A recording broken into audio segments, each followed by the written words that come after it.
আসসালামু আলাইকুম। আমরা ডিসি সার্কিটের ১৩৭ নম্বর ম্যাথ নিয়ে আলোচনা করব। এটা সুপার মেশের ৮ নম্বর ম্যাথ, হ্যাঁ? অর্থাৎ মেশ অ্যানালাইসিসের ৮ নম্বর ম্যাথ, এটা সুপার মেশের একটা ম্যাথ, হ্যাঁ? সুপার মেশে কি ২ টা মেশের ভিতরে কারেন্ট সোর্স থাকবে, কোনো রেজিস্টর থাকবে না।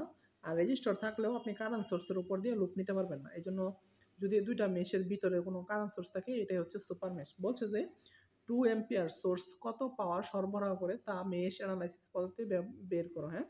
তার মানে এটার যদি পাওয়ার বের করতে চান, পি ইকুয়াল টু কি জানেন আপনারা? বিআই না? আই তো দেওয়া আছে 2 অ্যাম্পিয়ার, তাহলে ভোল্টেজ দরকার, তাহলে আমার এই জায়গার একটা ভোল্টেজ দরকার। এই জায়গায় যদি ভোল্টেজটা পান তাহলে কি হবে? আমার পাওয়ার পেয়ে যাব। 2 অ্যাম্পিয়ার সোর্স কত পাওয়ার সরবরাহ করে তাহলে আমরা বের করতে পারবো। তাহলে প্রথমে আপনি এখানে একটা মানে এইটুকুর একটা মানে এইটুকুর মাস একটু বের করার জন্য একটা ভোল্ট মিটার নিতে হবে আমার একটা, হ্যাঁ? তাহলে বি নিতে হবে, এটা প্লাস দিলাম আর এটা মাইনাস দিলাম। আমি একটু পরে এটা নেব। এটা যদি আমি নেই, এখানে যদি একটা ভোল্ট মিটার ধরে এই জায়গার জন্য একটা ভোল্ট মিটার ব্যবহার করে আমি ভোল্টেজটা বাইর করতে পারি, তাহলে এটা আমার কত সোর্সে কত পাওয়ার সরবরাহ করবে এটা বের করতে পারবো। আর আপনারা জানেন ইতিপূর্বে যারা আমার ক্লাসগুলো দেখছেন, ভোল্টেজ বাইর করতে হলে অবশ্যই কারেন্টের দরকার হয়। তাহলে এই কারেন্টটা বের করতে হবে কেমনে? কারেন্টটা বের করার জন্য মেশ ব্যবহার করতে হবে, হ্যাঁ? তাহলে আমি ধরেন এখানে একটা মেশ ধরলাম আর এখানে একটা কি ধরলাম? মেশ ধরলাম, হ্যাঁ? তাহলে এই মেশ অনুযায়ী কী হবে? এটা প্লাস হবে, এটা মাইনাস হবে, যেহেতু কারেন্টটা এগিয়ে যাচ্ছে। আর এই মেশ অনুযায়ী এটা কী হবে? এটা প্লাস হবে, এটা মাইনাস হবে। ঠিক আছে?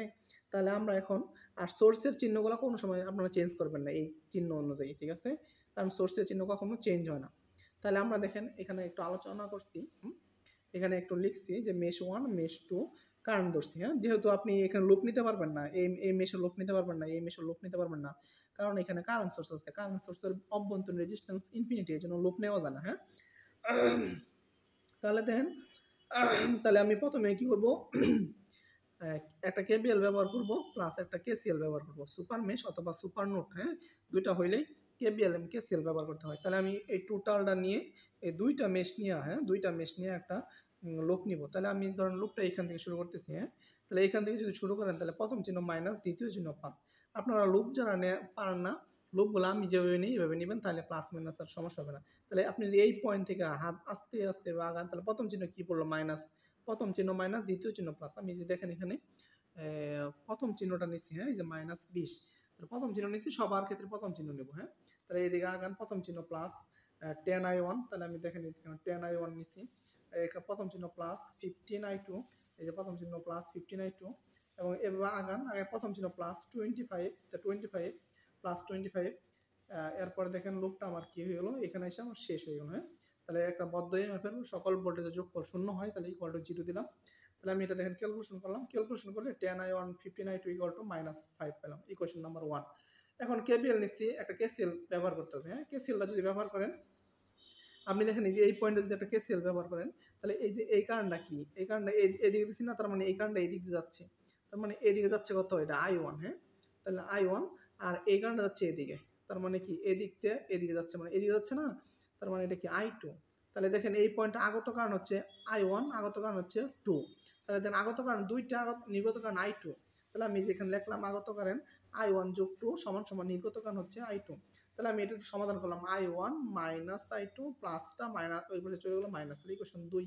তাহলে ইকুয়েশন 2টা সলভ করেন দেখেন, তাহলে ইকুয়েশন সলভ করে সমাধান করে পারলাম I1। আপনারা যারা সমাধান করতে পারেন না, আমার অনেকগুলো ক্লাসে এগুলো দেখানো আছে কেমনে সলভ করে, আপনারা দেখে নেবেন। তাহলে I1 equal to -1.4 ampere, I2 equal to 0.6 ampere, হ্যাঁ? এখন দেখেন আমার ভোল্টেজ বের করতে হবে। আমি আমার এখানে চলে আসি, হ্যাঁ? এখানে দেখেন কি প্লাস নিচ্ছিলাম, মাইনাস দিচ্ছিলাম, প্রথম সার্কিট আঁকেছিলাম প্লাস মাইনাস। এখন আপনি এখানে প্লাস মাইনাস ভোল্ট মিটার, এটা এটুকু হলো ভোল্ট মিটারের প্লাস মাইনাস, হ্যাঁ? আপনি একটু এখানে সংযোগ করে দেন সুবিধার্থে, আর কি আপনার সুবিধার্থে সংযোগ করে দিলাম, হ্যাঁ? ভোল্ট মিটার দিলাম। আপনি চাইলে লুপটা এইদিকে নিতে পারেন, আপনি চাইলে লুপটা এইদিকে নিতে পারেন, এটা আপনার ইচ্ছা। আমরা দেখেন এখানে আমি যদি এখান থেকে এখন লুপটা নেওয়া শুরু করি, দেখেন এখান থেকে যদি আগাই, হ্যাঁ? তাহলে প্রথম চিহ্ন মাইনাস, দ্বিতীয় চিহ্ন প্লাস, তাহলে আমি দ্বিতীয় চিহ্ন প্লাস নিলাম বি। তাহলে এবার যদি আগান, প্রথম চিহ্ন প্লাস, দ্বিতীয় চিহ্ন মাইনাস, তাহলে এখানে হবে -15, এটা কত? I2, হ্যাঁ? 15I2, প্রথম চিহ্ন হচ্ছে প্লাস, দ্বিতীয় চিহ্ন হচ্ছে মাইনাস, তাহলে মাইনাস হবে কত? 25, হ্যাঁ? আর এখানে লুপ শেষ হলো, তাহলে সমান কত হবে? 0 হবে। তাহলে এটাই আমি এখানে লিখছি, দেখেন এই যে প্লাস বি ইকুয়াল 15I2 -25।